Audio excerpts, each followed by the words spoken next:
for Christ. So, malapit sa puso namin yung mga service team nyo ngayon. Kaya hindi po kami makaintindi dahil po sa kanila. Ano po, kasi po hindi baka mamaya magtampo yung mga yan. Dahil sila po palaging service na namin. So,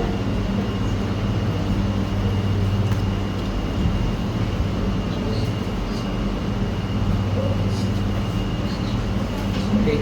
So, ito po yung ating for this day, we are so blessed because kanina yung kinanta po natin, Beloved. So, you have been called today, and from that last week na session po ninyo, pinakita, ay sinabi ng speaker, yun po yung national director po natin. Yan po yung member po ng National Council po yun. Hindi po kami member ng National Council. Si Tito Archie po yung nag-talk po sa inyo last week. So, tama po yun. National member po sila, National Council po sila. And Tito Archie have given you na yung pagmamahal ng Panginoon. Unang-una, in-introduce sa inyo what is the Christian Life Program ng in-introduce ng Caucus for Christ, as well as paano po ba yung pagmamahal ng Panginoon, yung God's love na sinasabi po natin.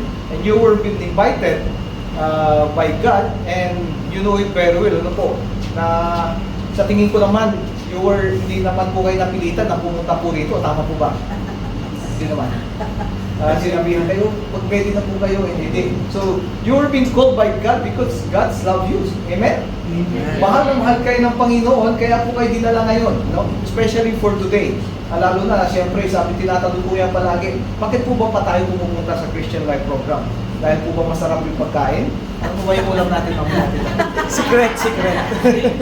Po, kasi ang ginagawa po namin, ang service team po namin before, pinagtitimbang muna namin para po malaman namin kung ano po. So, yun po yung po namin. But hindi po, kidding aside po, we're so blessed po na maging part kayo ng community, and we would like you to have this time na himay-himayin po natin, ito po yung mga module na inyong may encounter as you go on. So this continuation, yung talk number 2 and number 3 na ibibigay po ng aking may bahay, this is basically a basic truth of Christianity. Paano po ba tayo naging Kristiyano? Unang-una, paano po ba tayo naging Katoliko? Lahat naman po tayo Kristiyano, tama po ba? Katoliko po tayo. So para hindi po tayo, at least mas madali ko pong i-explain po sa inyo itong topic, itong talk na po ito. Medyo mabigat po yung talk, which is, ang sabi po dito is, who is Jesus Christ? So God's love us so much. And pinadala niya ang kanyang nag-iisang anak. Sino po yun? Si Jesus Christ. And sino po si Jesus Christ? Yun ang tanong po natin ngayon. So before I start, let me introduce my family. Ito po yung family namin. Mamaya i-introduce din ni Tita po yun, pero unahan ko na po siya. So on the right side, yung aming bunso, yung right side, si Arnie. Ngayon is active member ng Youth for Christ sa South A, Chapter 7. Tama na? So, bali, po siya, mahawak siya ng mga Kids for Christ. So, kung Kids for Christ po yung chapter na to, sila po yung mga RAC facilitator na tinatawag. Nag-a-assist po yan sa mga parent coordinator. Yung mga parent coordinator is yung mga couple. Then, yung panganay ko, yung katabi niya, hindi po, yung asawa ko po pala yun. Si Tita Susan, ang aking may bahay. So, mamimit niyo po siya mamaya. And yung katabi ko naman po, si Ate Arian, is an active also YFC member. Tinatanong kami kung gusto na raw po namin siya palipatin sa Assemblies for Christ. Sabi lang, nasa iyo yan kung gusto mo lumipat. So, siya po ang, the moment, siya po ang South A, which is, ang South A po pala is composed of Parto Bacoor, Parañaque, Muntinlupa, Las Piñas. Siya po ang sector head ng mga ate.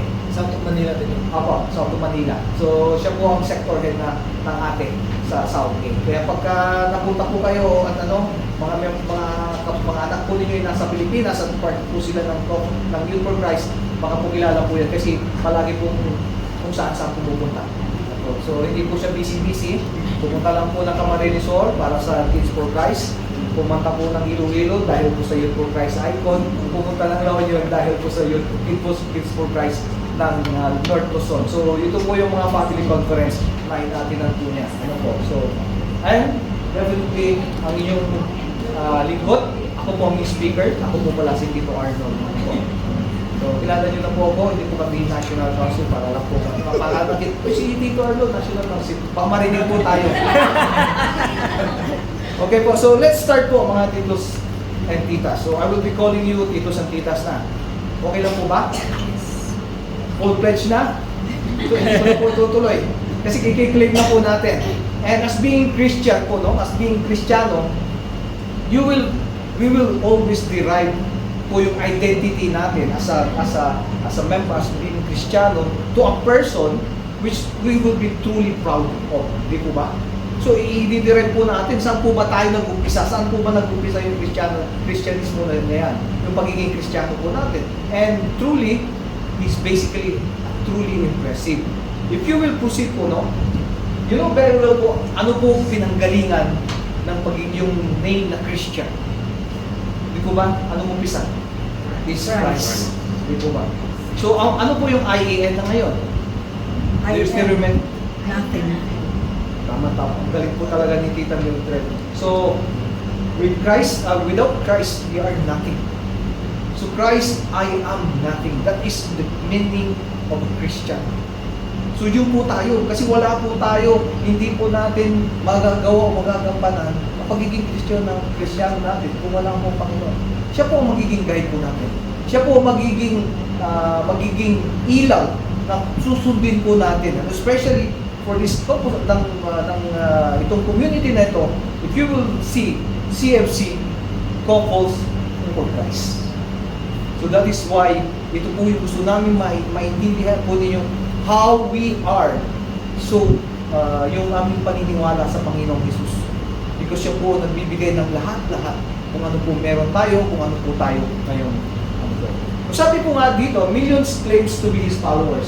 And at this time, tinignan ko po sa Google, nasa 2.6 billion po tayo sa Christian. But unfortunately, not all are Catholic. So marami po tayo mga sect, no? Christians is composed of sometimes they are Protestant, marami po mga iba-ibang sekta na hindi po siya Katoliko.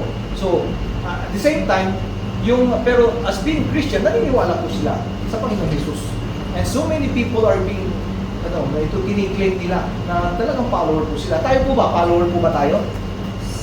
Are you follower of Jesus Christ? Yes. Amen? Amen.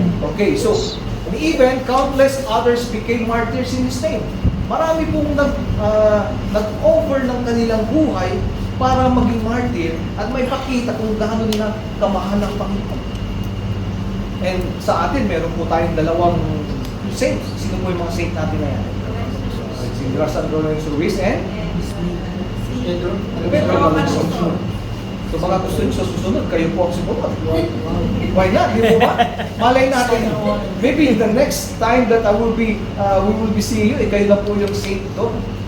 Most of them, ano pwede ka? Mayroon na magiging matanda na pangalan.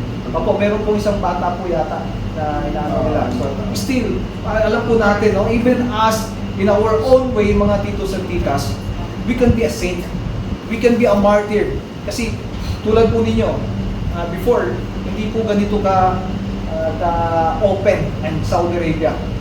Kahirap. Sobrang, nung mag-upisa po kami ng 2003, even you can ask yung mga Couples for Christ that joined during that time, nung nag-upisa po ang Couples ng 1998 po dito, ang hirap.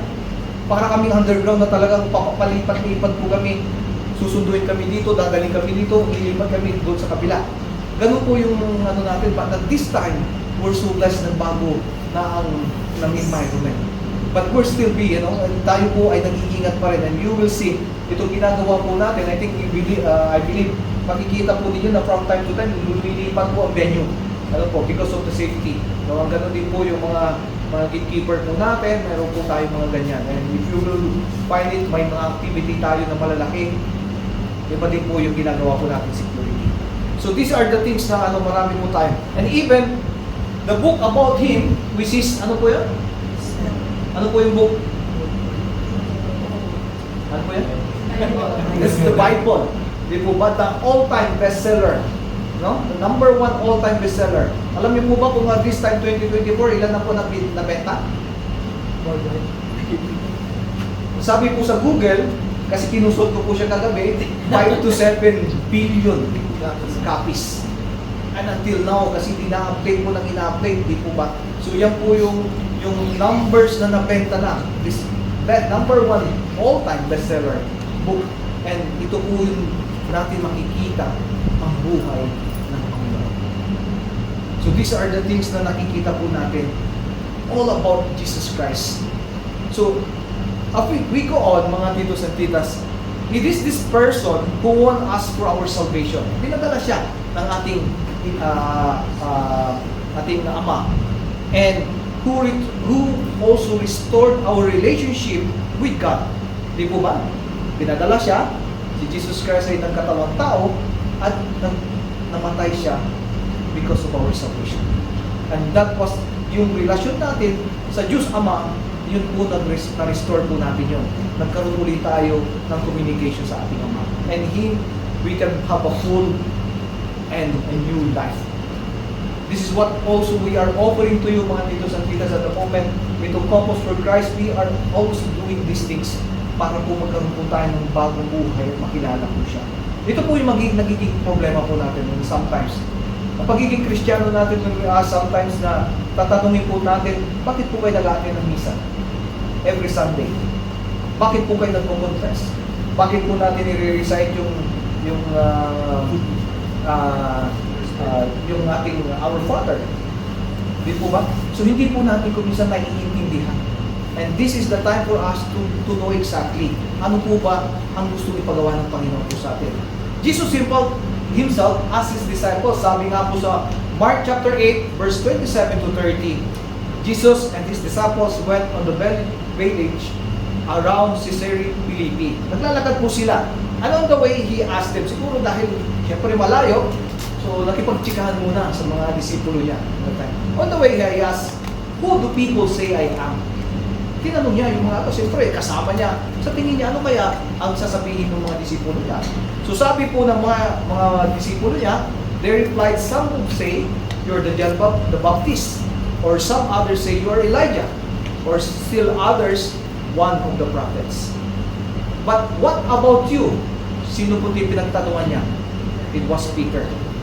Yung ang kanyang number 1 na disciple, no? So, he asked Peter, who do you say I am? And Peter said, you are the Messiah. And Jesus warned them not to tell anyone about it. So this, kung paano nila nakikilala ng Panginoon. Sa inyo po, who is Jesus Christ to you? So as we go on, mga titos at titas, after realizing the importance of this person, si Jesus Christ, to us, and to better understand who He really is, we should first know and ask, who is Jesus Christ to us? So yun po yung gusto niyang malaman. Gusto nating malaman. Kilala po ba natin siya? Sino po ba sa inyo? Tatingin po ninyo. Tito Leon, Tita Marco. Sino po ang si Jesus sa inyo? Siya po ang tagapagligtas. Siya po ang tagapagligtas. Tita Aileen, and Tito Solison? Savior. And hindi ko makita po yung mga ID. Ayaw niyo yata mag-share. Si Tita Reggie and Tito Alfred. Sino po si Jesus sa inyo? Siya po yung gumawa niya. Siya po ang number 1. Siya po yung gumawa niya. Gumawa Kasi ng... kung wala ito, walang magagawa. Wala po, ito. Wala po. Dito, kita na ito. Well, ito sa ating Tito Games. Sino po si Jesus sa atin?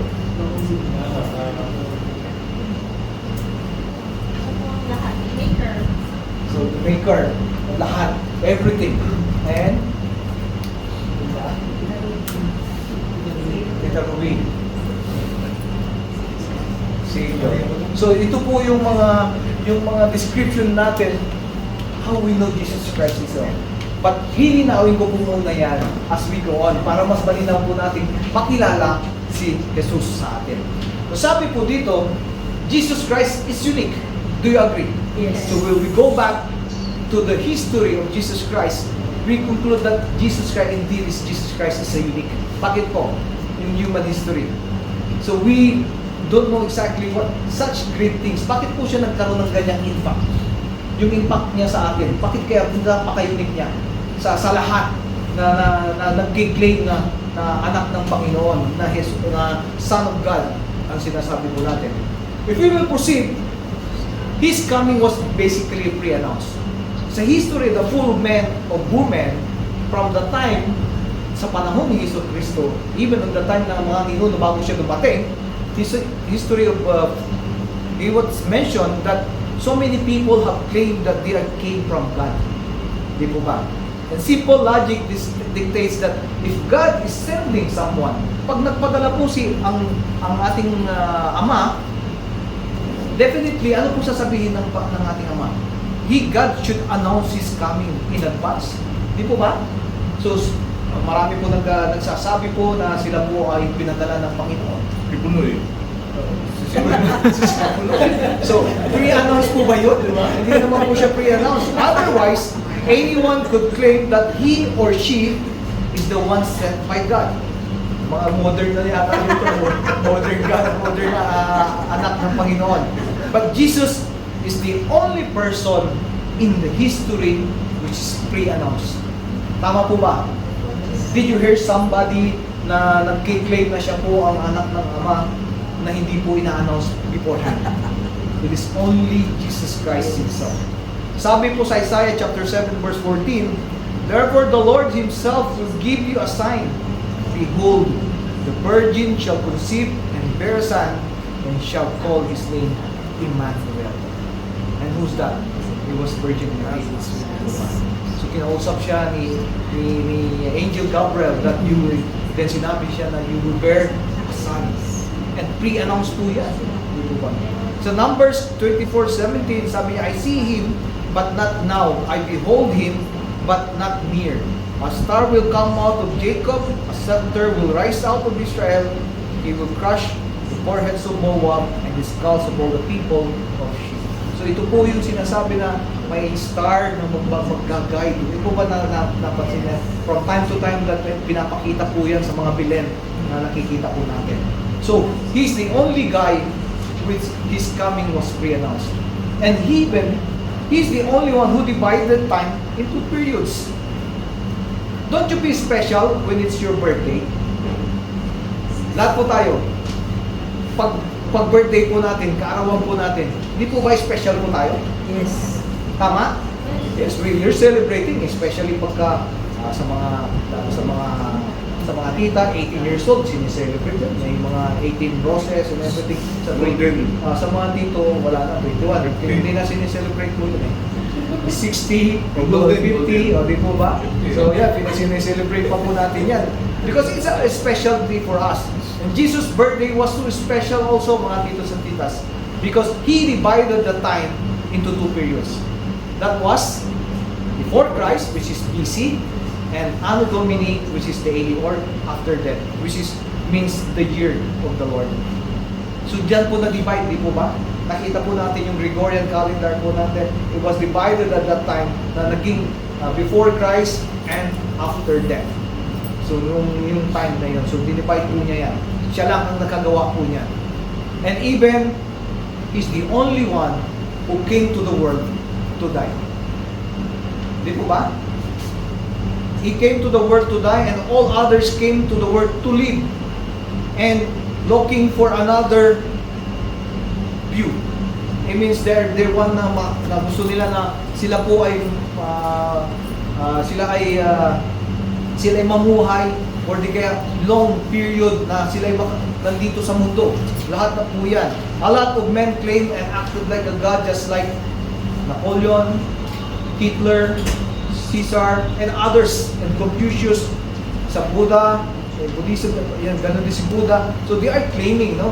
But they never, hindi po sila it's not the same as Jesus Christ that came to the world na siya po ay namatay. para po sa atin. Pumunta po siya dito because of something, because of that mission na gusto niyang gawin po sa atin. And he hoped to live forever. But Jesus, who was God, became a man, and a man, he died. Doon po nag-umpisa po yun. And he's the only. So do you agree mga titos at titas? Hindi po kayo agree? Okay po. Okay naman. Agree na lang po. So, even he was also a carpenter and turned a preacher. Because Jesus Christ grew up as a young carpenter in Nazareth. Bakit po? Because his father Joseph is a carpenter. So ganun po dati. Nung sinuon ng panahon po, ano po trabaho ng kanilang mga magulang, yun din po ang mamanahin nila. And Jesus Christ was then a carpenter. But after that, he was been a preacher for 3 years. Nag-preach na po siya. And you know that never po siya na nag-preach 150 kilometers away. So ibig sabihin, more than from Alcards siguro. From dito, after Alcards, lang ang pinupuntahan niya siguro. Pero malayo pa rin naman kasi naglalakad po lang po sila. Kung pupunta po tayo sa Alcards, 1 hour by car. So magkano ilan niyo pagka nilakad? Siguro mga isang hour o 8 hours or one day or 2 days. Ganun din po, never din po siya nag-preach into more than 50,000 people before. Kasi ang mga tao lang is yung mga tao lang na pinipili niya is yung mga usually yung mga tao na mahihirap, yung mga nagsasuffer. So yun po yung mga na binibigyan niya ng mga teaching at that time. And even Jesus Christ never had an army or hindi po siya nag-attend ng school. Narinig po ba natin sa Bible na nag-attend siya sa Harvard University? Hindi po siya nag-university, hindi po siya nag-high school man lang or hindi man lang mababang paralan o di kaya mataas na paralan. Wala pong ganun. He did not have any army like Alexander the Great, and even he didn't have a school like Socrates, Plato, or Aristotle. Wala po yung ganyan na ginawa niya. Because his father was only a carpenter at that time. And his short ministry attracted a modest number of disciples. Ito po yung sinasabi ko. Mainly uneducated fishermen and their relatives. Ito po yung nainganyo niya. And you will see the disciples. Sino po ba yung mga disciples ng Panginoon? Meron po bang ano doon? Meron po bang attorney? Meron po bang doktor? Engineer? It's all fishermen and tax collector. Yung mga tao na napakasimple ang buhay. Na gustong magbago. So po yung mga army niya at that time. And even he expressed emotions. Na-remember niyo po ba kung kailan po siya nagalit? First time na nagalit ang Panginoon? In the history? Nagalit po siya when he see the temple na ginawa pong market. Talagang pinag-ano po niya yung ano kasi na ano po yung templo. Hindi po nila ginagalang. He experienced anger and grief because of that. And even he expressed love sa book of Mark chapter 10 verse 21, Jesus looked at him and loved him. One thing you lack, he said. Ito po yung may tao pong nagsasabi sa kanya na, how will I follow you, Lord? Sabi niya. Ang sabi ng Panginoon, go sell everything that you have and give to the poor, and you will have a treasure in heaven, then come, follow me. Can we do that? Pag sinabi ng Panginoon ngayon, sige, Tito Leo, Tito Lundre, lahat ng yaman mo, ibenta mo, at ipamahagi mo sa iba, at sundin mo ko. Susundin ko kaya natin? Yes. Lord, saglit lang po, itatransfer ko muna yung konting amount. Stacy Payne na. Oo. Kay Stacy Payne. Stacy Payne na lang. So, gano'n po. But God expressed His love, no? Even yung mga tao na makasalanan niyan, yung sinabi niya, you sell it, follow me, you sell all the things that you have. And even He showed compassion. Jesus was indignant, He reached out His hand and touched the man. I am willing, He said, be clean. Ito po yung mga tao na yung kanyang ginamot at that time. The healing that He have given. Yung compassion, naawa po siya, anong ginawa niya? Pinagaling niya po yung mga may sakit na yan. And even He expressed sorrow from chapter Mark verse 14 to 34, my soul is overwhelmed with sorrow to the point of death. He said to them, stay here and keep watch. Ito na po yung time na siya po ay uhulihin at magsasuffer na during that. So nalungkot din po siya. Even though he's a God, even though kakaiba siyang tao, again, all of these things are these emotions na na-express niya during the time na nandito po siya sa atin. And even he was a magnetic leader, di po ba? Bakit po? Sa Matthew chapter 1 verse 16 to 18, as he was going along the Sea Galilee, he saw Simon and Andrew, the brother of Simon, casting a net in the sea, for they were fishermen. And Jesus said, "Follow me and I will make you become fishers of men." Kayo po ba ganun pagka sinabi mo, "Come and follow me"? Iwanan niyo po ba lahat? Saglit lang po. Lord, saglit lang po. I-ready ko muna yung pamilya ko. Pero yung mga fisherman natin, biruhin mo yun. In-invite siya, pinagsabihan lang sila. Grabe yung kanyang hatak. Hindi man lang nag-question. Anong meron? And even they left their father Zebedee at that time in the boat with their hired servant and went away to follow him. Another two disciples, iniwan niyang kanyang tatay, yung mga servant, kasi nag-ano sila. Nagpipishing po sila at that time. The same thing sa chapter Mark verse 2 to 14. As he passed by, he saw Levi, so one of the disciples, the son of Alphaeus, sitting on the tax booth. And sabi niya, he said to him, "Follow me." And he got up and followed him. The tax collector, si Levi. So this how, paano po siya, gaano po siya nakakahatak. And this time, the Lord is asking you, di po ba? Lahat po tayo nahatak ngayon. Amen? Amen. You came here because of the Lord. Because of His calling. Tinawag niya po kayo, "Come and follow me." At umagatin ka ng CLP. And God is so really magnetic leader. Jesus Christ Himself. And He's the only one who was nailed to the cross. Amen. But after these 3 years of preaching, He was killed and a cross in Jerusalem because of stirring up the people. Ito na po kasi yung time na grabe na po yung pag-preach niya. He was asking all the people na sundan siya, magbago. Ito po yun nangyayari na po. And if you will see mga titos at titas, lahat po ng mga nagpapakilala na sila ay anak ng Panginoon, He's the only one who has never been painted in oblivion. Na hindi po siya nawala until now. Nakilalang kilala until now. Amen. Because Jesus Christ did not insult. How did this happen, mga titos at titas? Paano po nangyari? What did Jesus do or say about Himself that in spite of this humble and short human life na nangyari sa Kanya, He created such an impact para po sa atin? Ito po yung ginagawa niya until now, until this day. Ganito po yung impact niya sa mga tao. And we are hoping na at the end of the day, lahat po ng mga kapatid po natin na until now, hindi pa nakikilala ng Panginoon, they will have this chance, the same thing that you are doing right now. Instead, he knows surely that basically he's the most famous, the most honored, and best loved person in the history. Amen.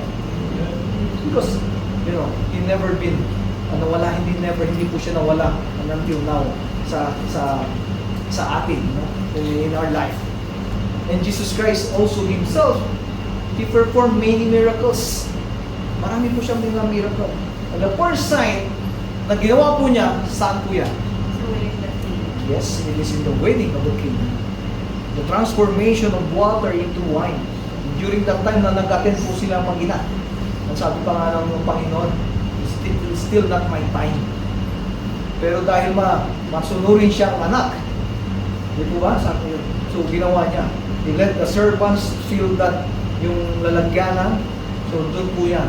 And yung mga bisita at that time, they were so amazed. Ito po yung sabi nila, this is the best wine that they have tasted.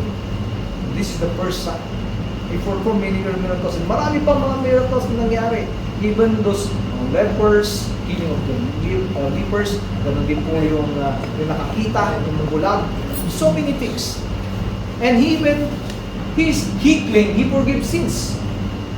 Ito po may gusto kong sabihin po sa inyo, no? If he's claiming that he's the Son of God, sabi po ni C.S. Lewis in his book of Mere Christianity, gives the most compelling commentary in this verse. May gusto siyang linawin. When Jesus claimed to forgive sins, any sin, is it really prosperous or comic unless that He is God Himself? You cannot say anything na pwede, no, I will forgive your sins. So hindi yan pwedeng sabihin ng isang tao na if he is not claiming that He's a God. Tama po ba? Amen. But one can understand how a man can forgive offenses against himself. You step on my toe, and I forgive you. You steal my money, and I forgive you. But what do you make of a man himself and rob and hunt? Who announces that he forgives you for stepping? Ang Panginoon po ang nagpapatawad. Even other people is the one committing that sin.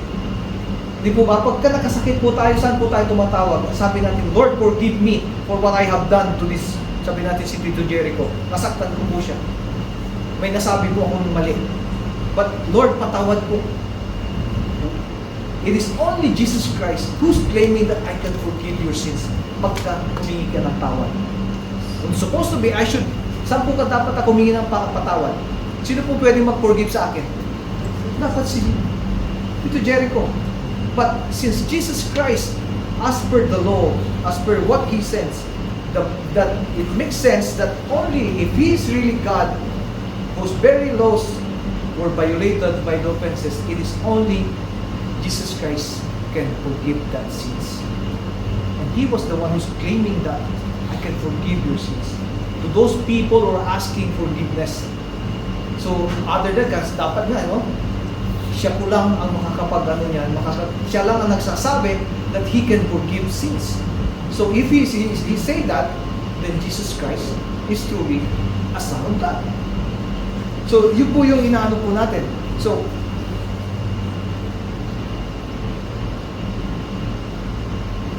ganun din po. He gave also life, mga titos at titas. And He do it in 3 times. 3 beses po niya ginawa po yan. First is the widow's son in Nain. In Luke chapter 7 verse 11 to 17. Then they were soon afterwards that He went to the city of Nain, called Nain. His disciples were going along. So at that time, meron po sila nakita na meron pong tao na nasa coffin na, nasa ano na siya, na parang dinadala. And that woman, ito po yung anak niya is nag-iisa. Kaisa-isang anak niya po yan. And namatay. And she was weeping. Talaga na umiiyak po at that time. Sabi po dito, now as he approached the gate of the city, a dead man was being carried out, the only son of his mother. The city was with her. When the Lord saw her, He felt compassion for her and said to her, do not weep, sabi niya. And He came up and touched the coffin, and the bearers came to move. And He said to them, young man, I say to you, arise. That is the first. The second, kailan po yun?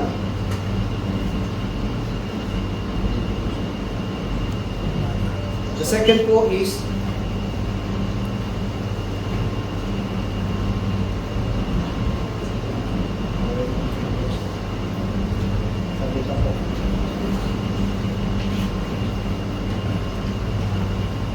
the second is the daughter of Jairus. Luke chapter 8 verse 52 to 55. So they were all weeping at the time. And all people are, lahat po sila umiiyak. And they began, sabi nga niya, stop weeping for she has not died. But she is sleeping. She is asleep. So sabi ni Jesus Christ, child, arise. And her spirit returned, and she get up and immediately gave order for something to eat. And the last na nangyari po yan, nagbigay po siya ng buhay, is his friend Lazarus. Napakamahal yan. It was already 4 days at that time, no? Yung sinabihan siya na may sakit si Lazarus, so hindi pa siya, because Jesus Christ was so busy preaching at that time. Then He came to Jerusalem. to meet Martha, Mary, and Lazarus is already, nandun na po siya sa cave. So, siya po ay umiyak when he see that Lazarus is already dead. So, nandun na po siya. Sabi nga ng mga tao doon, don't come inside. Kasi it's almost 4 days. So, pagka ganun 4 days na, mangangamoy na. Di po ba? So, he opened. So, sabi niya, open yung stone na yung parang ganun din sa kanya before. So, tinanggal po yan. And ano po sabi niya kay Lazarus? Sabi po niya, today, I say to you that if you believe, you will see the glory of God, and they remove the stone. And sabi niya, Lazarus, come forth. And lumabas po siya. Nandun pa rin po yung benda niya. So this is the third things na nakita ko kung paano po niya nagbigay po siya ng buhay sa mga namatay. He gave life. So even he claimed to possess all the power in heaven and on earth. Unlike earthly kings and military generals, Jesus did not have any army to wage war. Wala po siya, di po ba? Yung mga scribes, yung mga Pharisees talagang ayaw siya, di po ba? Ayaw siyang pasundan. Kasi nga, baka mag-rebelde yung mga tao. But he never had this, wala po siyang army. And he did not have a vast wealth to purchase and own a territory. Wala po siyang pag-aari. He was just going around and preaching the word of God. And yet, he proclaimed with a great conviction that he had the power not just on heaven and on earth. Yun ang sabi niya, hindi lang dito sa mundo nito, even I have the power in heaven. Sabi po sa Matthew chapter 28, verse 18 to 19, truly I say to you, whatever you bind on earth shall have been bound in heaven, and whatever you loose on earth shall also be loosed in heaven. Again, I say to you that if two of you agree on earth about anything that they may ask, it shall be done for them by my Father who is in heaven. And he's claiming that he possessed that power dito sa mundo natin, in this earth, at ganoon din po sa heaven. Sino po ba ang ayaw sa atin at makasama po siya sa tinatawag nating paradise? Hindi po ba? Lahat po natin gusto natin yan. Yun ang gusto natin ma-achieve. And it's time for us to have this, no? Especially itong ginagawa po natin na unti-unti natin makita how important at mabalyo po natin. Ano po ba importante sa buhay natin ngayon in our life dito sa mundo nito? And when he is the one who claimed that he would sit at the right hand of the Father. Di po ba? Jesus claimed that. In yung book of Mark chapter 14 verse 61 to 63, but he kept silent and did not answer. Again, the high priest was questioning him and saying to him, are you the Christ? Ito na po yung kanya, ipapako siya. Are you the Christ, the Son of the Blessed One? And Jesus said, I am. You shall see the Son of Man sitting at the right hand of power and coming with the clouds of heaven. Tearing his clothes, the high priest, what further did to have this witness na siya ay nag-claim na po siya ay isang king at that time. And even in Matthew chapter 25, verse 31 to 33, but when the Son of Man comes in his glory and all the angels with him, he will sit on his glorious throne. So siya po, ikiniling po niya yan. The time that he will suffer and die on the cross. He also claimed straightforward na siya po ay isang Panginoon, isang anak ng Panginoon. Sa John chapter 8 verse 56 to 58, sabi niya, your father Abraham rejoiced to see my day, and he saw it was glad. So the Jews said to him, how you will be? You are not yet 55 years old, and you have seen Abraham? Tinatanong siya. Kasi nauna po si Abraham. Wala na po si Abraham before. And Jesus said to them, truly, truly, I say to you, before Abraham was born, I am. So he was really claiming that he will sit and also a son of God. And that he is also God. So if we will go also mga titos and titas, if we will proceed, makikita po ninyo na we truly realize that He was really God. Hindi po ba?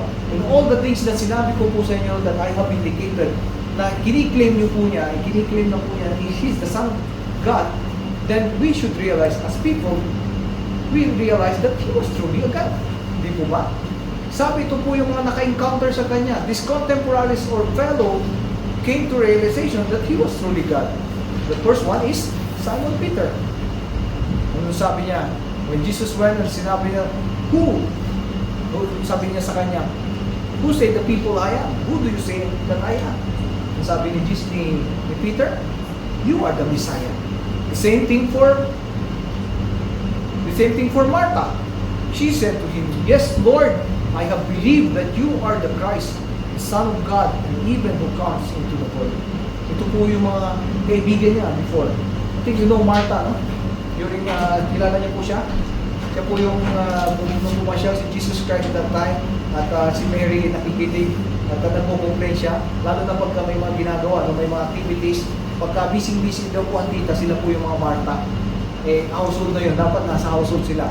So, busy ka na naman, Martha. So, yun po, si Martha na napaka-busy. But she's the one who also confirmed that Jesus Christ is the Lord. No? And she told that you are the Son of God. Ganun din po si Nathanael, one of the disciples, is answered, Yes, Rabbi, you are the Son of God, and you are the King of Israel. Encounter po niya, siyempre kilala niyo naman po yan, doubting Thomas, who doubted before. Sabi, hindi, hanggat hindi ko siya nakikita, hindi ko nakikita yung kanyang sugat. So Jesus, he said to Jesus Christ, Yes, Lord, I have believed that you are the Christ, the Son of God, even He comes into the world. He's the one. Tungkol na, nung nakita na niya, yung pinakita ni Jesus Christ yung kanyang, yung sugat o yung butas sa kanyang mga kamay, kung saan po siya pinako. And even, yung centurion itself, nung that time na siya po ay pinako na, the centurion, on Matthew chapter 27, verse 54. Now the centurion and those who were keeping him guard over Jesus, they saw the earthquake and the things that were happening, became very frightened and said, Truly, this was the Son of God. And they're claiming. Ganon din po yung mga evil spirits, mga titos at titas. Jesus Christ was being recognized that He's the Son of God. From Matthew chapter 8, verse 29, And they cried out, saying, What business do we have with each other, Son of God? Have you come here to torment us before the Lord, before the time? And Mark chapter 1, verse 24, Just then there was a man in the synagogue with an unclean spirit, and he cried out, saying, What business do we have with each other? Jesus of Nazareth, have you come to destroy us? I know who you are, the Holy One of God. So those people that na-encounter ng ating Panginoon, they are the one who truly say that Jesus Christ Himself is the Son of God. Do you agree? Yes. Mga titos at titas. So let's check. Is Jesus Christ a lunatic or a liar? For all the things na diniscuss ko po sa inyo kanina, na binigay ko po sa inyo that first he was claiming, and others than that, people na na-encounter po niya, sila rin po nagsasabi na siya ay Son of God. Sabi po dito, Jesus claimed to be God. It must be either true or false. Tama po ba? Either totoo yan o hindi. Yung kiniklaim niya na siya ay Son of God. If false then there are two and only two alternatives. Either he knew that it was false, alam niya na hindi totoo, then in this case, he's a liar. Kasi he's claiming that he's God, Son of God. Pag alam niya na hindi totoo yan, then you are a liar. But if he did not know that it was false, na hindi niya alam na hindi totoo yun, then definitely, he's a lunatic or insane. So sa tingin niyo, saan po siya doon? Could Jesus have lied? Tingin niyo, bakit? Sa tingin niyo po ba magsisinungaling ang Panginoong Hesus? When all that He claimed that She is the Son of God? If He lied, then He would have been deliberately deceiving His disciples. Kasi dapat na-deceive na niya. Nagkunyari siya sa mga disciples at that time. But we need only to look at His person, at his person, his words and his works that conclude that he could have been a liar or not. So look at this, yung kanyang purity, yung kanyang dignity, yung intellectual niya, and the truth itself. So, as we have, if Jesus Christ is a liar, would he die for being to lie? Would he die for a lie? Sa tingin ninyo? Di ba magpapakamatay ba siya pagka siya ay nagsinungaling? So that is a question. The results of his life and teachings have been changing lives of people for the better. Even the thieves made honest, and the hateful individuals become channels of love. So that is if he's a liar. But if it is a lunatic, tingnan natin ha, could Jesus have been lunatic or insane? Is Jesus, we do not see any abnormalities. During that time, meron po ba sa Biblia na parang nasisiraan ng ulo si Jesus Christ that time? Habang nag-preach siya? Is there any abnormalities or imbalances na na-encounter during that time na nagbibigay siya ng, or nag-preach siya or na-encounter niya mga tao? So wala, di po ba? So in fact, his poise and composure would be amazing if he were insane. Na talagang pagka nag-preach po siya, nagbibigay ng salita ng Panginoon, talagang alam na alam niya. Iba yung intellectual niya. And during that time, even at the age of, nung hinahanap po siya kung nasaan, akala niya nawawala, finding Jesus in the temple. He was giving already a wisdom sa mga elders that time. So, then definitely, such a man cannot be a lunatic. Do you agree? Yes. So if Jesus Christ is not a lunatic or a liar, then Jesus Christ is God. Do you agree? Amen? Amen. Parang ayaw nyo maniwala. Amen po ba? Amen. So if he's a liar, not a liar, lunatic, then the only alternative left for us is to consider Jesus is speaking the truth that He is the Son of God and He is our Lord. Amen. Amen. And since He was telling and you accepted Him, do you accept that He is the Lord? This comes because it was done because of this. It is through the cross that Jesus reveals His identity. It is through the cross that He reveals His identity, and the cross is the means by which we can truly know Jesus. The cross is a central point of our knowing and understanding Jesus Christ, which is cross is both a language, which is knowing, and a parable, which is understanding. So there's a difference, huh? It is a language and there's a parable. So sabi po dito, the cross is a language.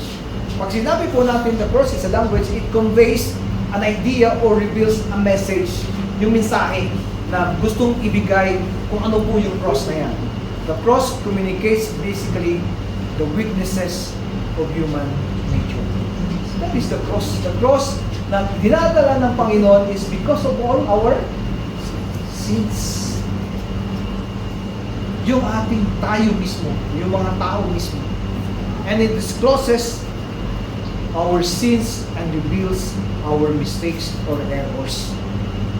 Yung cross na yan, yung taladala niya na kinari ng ating Hesus Kristo para po tayo magkaroon ng salvation. Even it conveys our desperate need of redemption or savings from or para ma-save tayo or salvation from all our sins. And this is the message ng cross, yung cross na sinasabi. If we are mentioning about the cross is a parable, which is about understanding, as a parable, the cross tells us a story and provides a lesson. Familiar po kayo sa parable, di po ba? Just like the prodigal son. Ano po yan? Natapit po yan last inyong talk. Last talk 1. But mali daw po yung title na yan. It should not be the prodigal son. It should be the prodigal father. It's all about the prodigal father kasi yung pagmamahal niya. Doon pinakita yung gaano niya kamahal yung dalawa ng anak. Yung different attitude, character.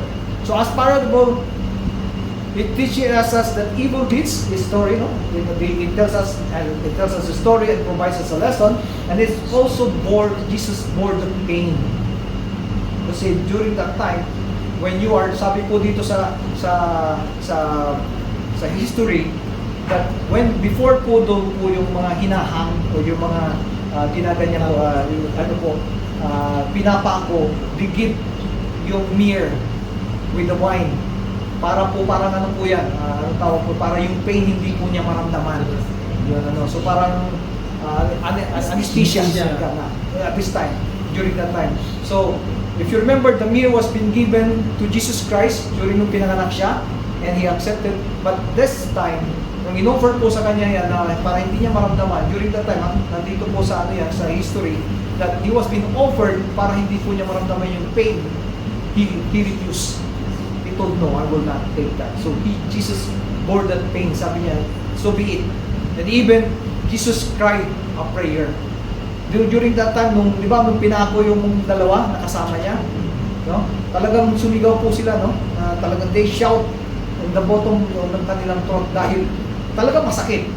But Jesus Christ shouted also, but He never shout na anong sinabi po niya? Father, forgive them for they do not know what they are doing. Pero mo yun. He shouted, he did not shouted na siya umiiyak or nasaktan, but he was shouting because he knows that the people are the one who's doing that, hindi ko nila alam ang kanilang ginagawa. So, mga titos at titas, as I end up this talk about who is Jesus Christ, we cannot know Jesus by just miracles and teachings na nagawa niya. It is only through His suffering and death. Doon sa nangyari, yung ginawa niya, His resurrection on the cross, that we can truly know Jesus. Only when we start fully realize the magnitude of this sacrifice that we can begin to truly know Jesus. A man, anak ng Ama, na binigay niya, dumating dito sa mundo, who suffered a lot. Siya lang po yung taong yan, who basically give Himself para po sa ating mga kasalanan. But Jesus' death on the cross would have been meaningless without the resurrection. That cross will never be, it will not matter kung wala pong resurrection na nangyari. Yung nabuhay po siya ulit. No? So the most conclusive proof that Jesus is Lord, mga titos and titas, and God is His resurrection. Nabuhay po siya. And even the doubting Thomas finally believed when he saw the glorified body of the risen Christ.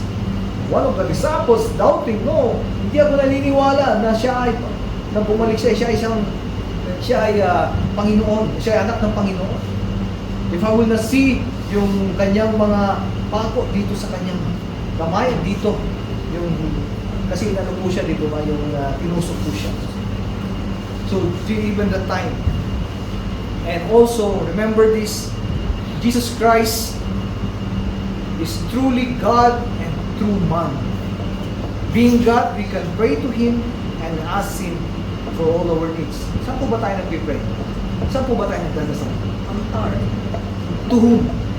God is God. It's Jesus Christ Himself. But being human, we can have a very personal relationship with Him. And being human, He feels our feelings. He feels our sufferings and pains. Alam niya po yan kasi nagkatawang tao po siya. Whatever the trials, kaya sabi natin palagi, Lord, nahihirapan po kami. How about Jesus Christ Himself? If we compare yung mga sufferings natin compared to what Jesus Christ have suffered, may kalingkingan siguro, hindi po natin magawa. And being human, He can be passionately involved in our lives. Remember, mga titos at titas, Jesus Christ is true God and a true man. And He invites us to love, to repent, to forgive, and to celebrate, confident that He is involved in our daily struggles. When we truly know Jesus, when we take Him as our Lord and our God, pagka sinabi po natin, who is Jesus Christ in us, and you confirm that He is my God and my Lord, then we develop a personal relationship with Him. And with that, we will become truly a Christian. As I end up, and the next topic, paano tayo maging Kristiyano ngayon? As you have learned, nakakilala nyo who is Jesus Christ. Who is Jesus Christ sa inyo, mga titos and titas? It's up to you to answer that. Kaya na po makakalaw, as I explain to you kung sino po siya, at ano po siya, at anong ginawa niya sa buhay po natin. Maraming salamat po, and may God be praised. Nakalimutan ko pala, may t-shirt po dapat yan. So, excited. So, panoorin po natin to. Just to ano lang po, to give you ano po yung topic.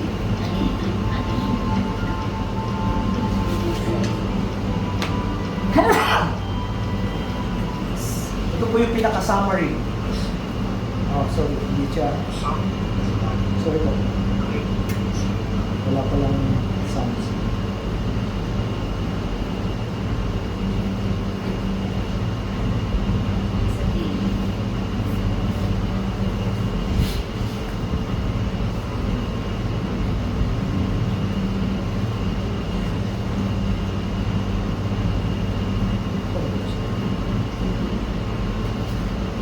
Try natin dito sa video.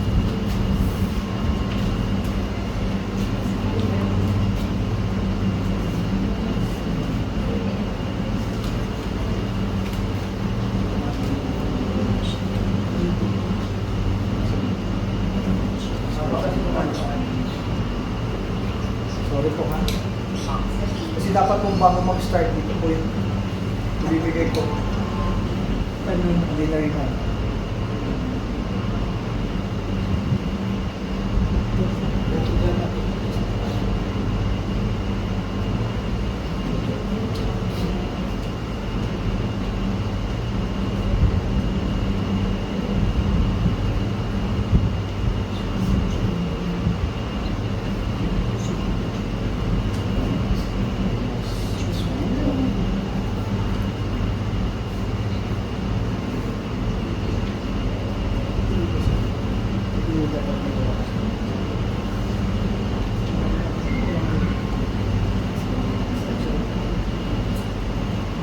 Anyway, yun lang po. Maraming salamat.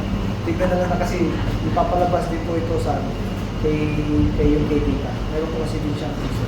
Kaya palabas na lang po natin later. Sige ito, try nito. Sige ito, try ito.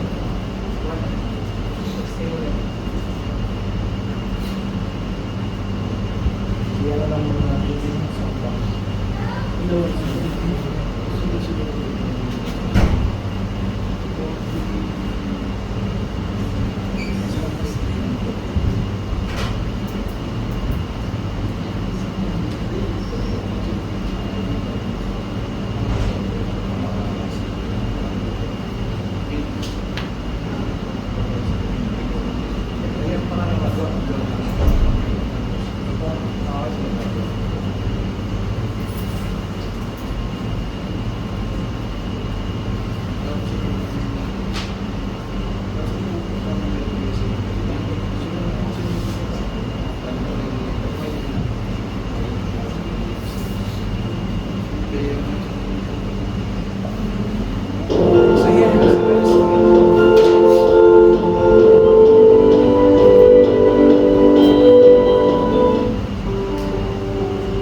Say that I am. To some, he was a liar. He claimed to be the Son of God. He expected people to believe that he was the Messiah. To some, he was a lunatic. Some crazy person telling us to love our enemies, for the first shall be the last, and the last shall be the first. To some, he was John the Baptist. To some, he was a passionate revolutionist. To some, he was just some carpenter's son. To another, he was Elijah. To some, he was simply a prophet. Who is this man? The man who divided time into two? The man who performed miracles? The man who healed the sick? The man who turned our world around? the man who saved us. Who is this no ordinary man? Meet Jesus Christ and experience how it is to be with Him. Ayan po yung pinakasama rin. Thank you very much po and we got it.